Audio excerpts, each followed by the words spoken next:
মাছ পটলের দোলমা খাবো। ছোটবেলা কবিতায় পড়েছিলাম। আসলে মাছ পটলের দোলমা কি? চলুন আজ আপনাদের সাথে নতুন একটি ভিডিও শেয়ার করব। আসসালামু আলাইকুম, শাকিস কিচেন অ্যান্ড ব্লগসে সবাইকে স্বাগতম। চলে এলাম নতুন একটি রেসিপি নিয়ে। আজ আপনাদের সাথে শেয়ার করব পটল দিয়ে ইলিশ মাছ। আমার খুব প্রিয় একটি রান্না আজ আপনার সাথে শেয়ার করছি। আমি কি করে রান্না করি চলুন দেখি কি লাগছে। প্রথমেই চলে এলাম রান্নায়। চুলায় একটি প্যান বসিয়ে এখানে 2 থেকে 3 টেবিল চামচ পরিমাণ সয়াবিন তেল দিয়ে এখানে বাটা পেঁয়াজ দিয়ে দিলাম প্রায় 2 টেবিল চামচ। দিয়ে পেঁয়াজটা কাঁচা গন্ধ দূর হওয়া পর্যন্ত এটাকে ভালো করে কষিয়ে নেব। তারপর এখানে অ্যাড করে দিলাম স্বাদ অনুযায়ী লবণ।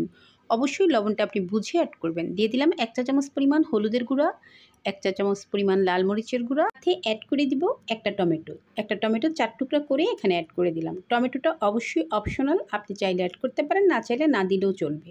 তারপর মশলাটা খুব ভালো করে কষিয়ে নিব। আমরা সবাই জানি ইলিশ মাছ রান্নাতে আদা রসুন না দিলেই ভালো, মাছের যে অরিজিনাল ফ্লেভার সেটা পাওয়া যাবে। সেজন্য এখানে কোনো রকম আদা রসুন ব্যবহার করব না, শুধুমাত্র হলুদের গুঁড়া, মরিচের গুঁড়া, কাঁচামরিচ দিয়ে আজকে রান্নাটা কমপ্লিট করব।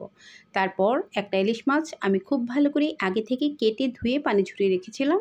শুধুমাত্র মাথা ছাড়া বাকি মাছটা পুরোটাই এখানে অ্যাড করে দিলাম।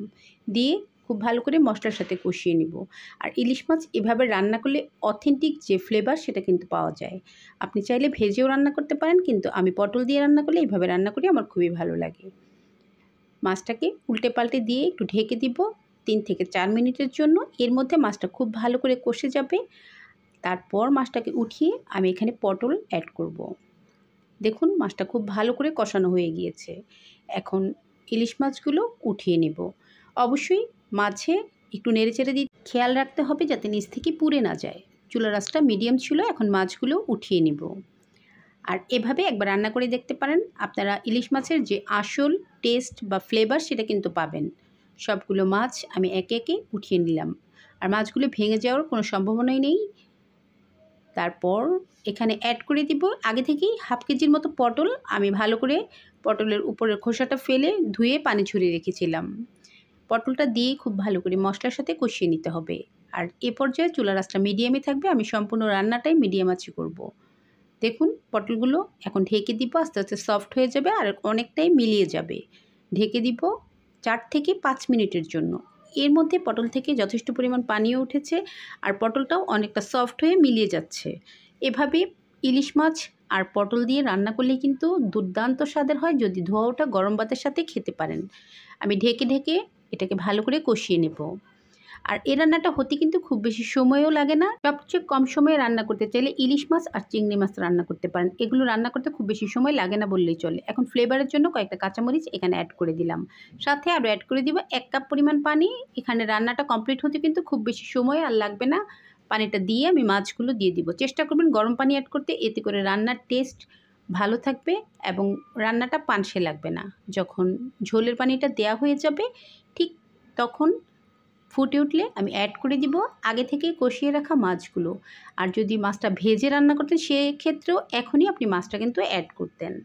দিয়ে একটু ভালো করে মাছটাকে ছড়িয়ে দিব, আবার ঢেকে দিব 5 থেকে 6 মিনিটের জন্য। এর মধ্যেই রান্নাটা কমপ্লিট হবে। আমি যদিও আজকের রান্নায় ধনিয়া পাতা অ্যাড করব, যেহেতু আমি ধনিয়া পাতা প্রেমী। আর ইলিশ মাছে ধনিয়া পাতা না দিলেই ভালো। অরিজিনাল অথেন্টিক ফ্লেভার পেতে চাইলে আদা রসুন এবং ধনিয়া পাতাটা স্কিপ করতে হবে। রান্নাটা একদম কমপ্লিট হয়ে গিয়েছে।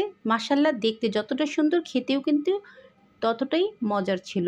আর গরম ভাতের সাথে তো এর কোনো তুলনাই নেই। যারা খেয়েছেন তারা অবশ্যই জানেন। আমি এখন ধনিয়া পাতা অ্যাড করলাম খুব সামান্য। আগেই বলেছি যারা ধনিয়া পাতা পছন্দ করে না তারা কিন্তু স্কিপ করবেন। ইলিশ মাছে ধনিয়া পাতা না দেওয়াই ভালো। আমি পছন্দ করি, সেজন্য সব তরকারিতে আমি কিছুটা হলেও ধনিয়া পাতা অ্যাড করি। এই পর্যায়ে আমি চুলাটা বন্ধ করে দিব। একদম রেডি আমার আজকের ইলিশ মাছ দিয়ে পটলের তরকারি। আর মাছ পটলের দোলমার কথাটা প্রথমে বলেছিলাম, আসলে মাছ দিয়ে পটল দিয়ে রান্না করলে সেটাই মাছ পটলের দোলমা।